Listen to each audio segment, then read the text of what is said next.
थाटामाटात लग्न झालं, पत्नी शरीर संबंध ठेवायला जवळ आली की तिला नवस आहे असं सांगितलं जायचं.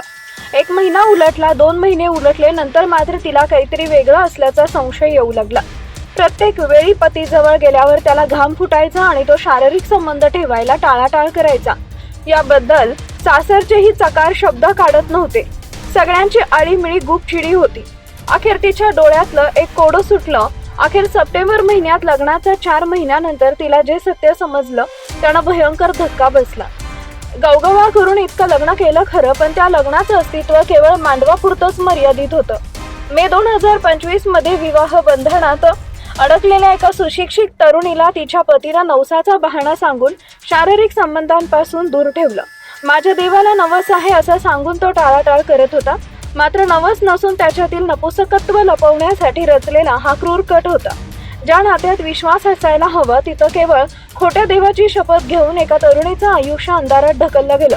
मे 2025 मध्ये लग्न झालं. त्यानंतर 4 महिन्यातच हे सगळं भयंकर सत्य तिला समजलं.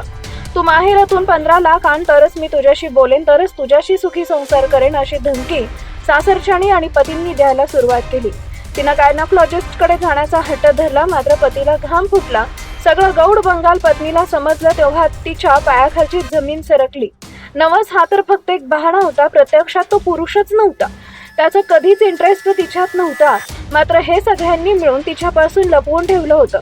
पतीला त्याचा मित्र आवडत होता. इथंच सगळा घोळ झाला आणि तिला आपली फसवणूक झाली हे समजलं. तिची सोसण्याची मर्यादा संपली आणि अखेर तिनं छावणी पोलिसात न्यायासाठी धाव घेतली.